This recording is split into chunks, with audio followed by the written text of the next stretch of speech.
Hi everyone, Machina here with another D&D Fuzzy Tale. This is the second part of the Furry Man Saga.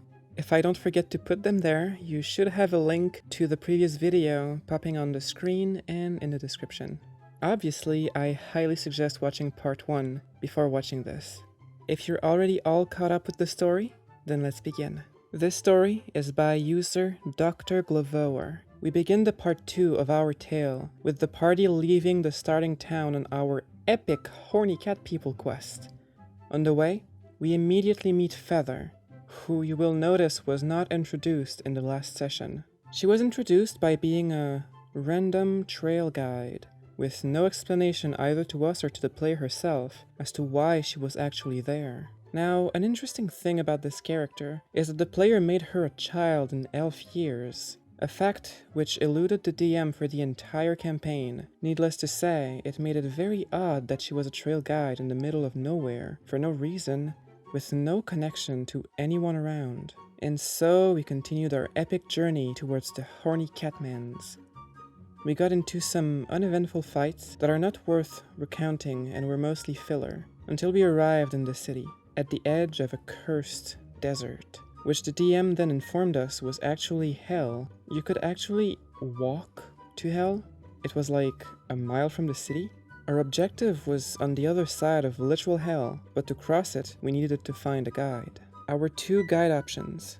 The first one was described to us explicitly as a weird rapist who immediately hated us and attacked a party member for no reason. He was already out, but we definitely weren't going to choose him. So that left us with one choice, a choice that would haunt us for the rest of the campaign.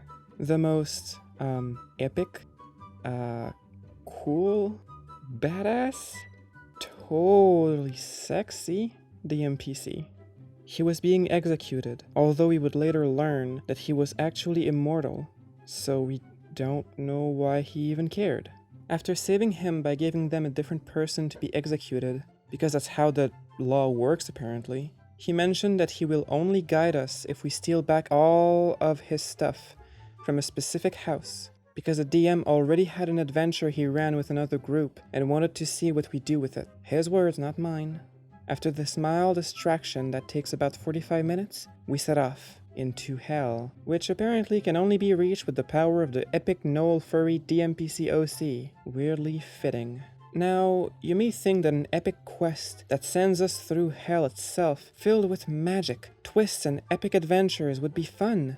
Its own arc, possibly enough to be a campaign in its own right. We got through hell in about an hour and a half of gameplay, which, if you remember, was around the same amount of time it took for us to get gold ore turned into gold ingots. So, in hell, we discovered that it effectively tries to be the opposite of what you want it to be, until it didn't. You see, the DM had it set up so that if we wanted something to happen, we had to do a willpower save to think of how hard we wanted the opposite to happen instead, until an hour later, where he just stopped us having to do that, and seeing that it was never what he was having us do, despite it being exclusively what we were doing for the past hour.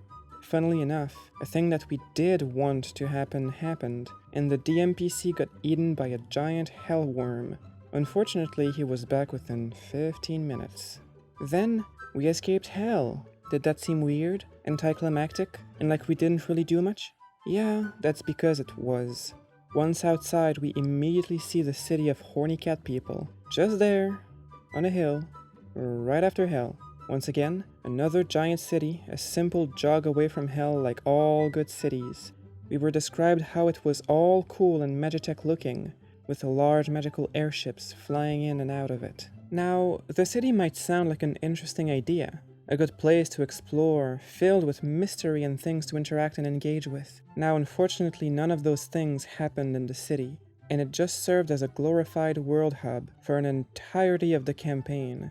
Once approaching the walls of this magnificent city, our DMPC guide informs us that the captain of the guard was his father. Despite being two entirely different species and being on opposite sides of hell, Maybe there was a coherent explanation, like an adoptive father or something of the like. If there was, it was never explained, and to this day, I have no idea why this is the case. Upon actually entering the city, the captain of the guard, who had an eye missing due to his son, because trying to kill your family is cool and badass and not at all edgy, allows us to enter the city surprisingly easy, despite our guide being a wanted and hated criminal by everyone.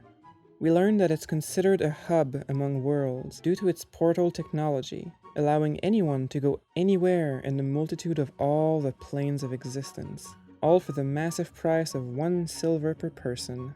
It's also at this point that we learn that the backstory of my character is actually very important, and despite never coming up before, is now the main quest, because the DM didn't think we'd make it this far, I suppose.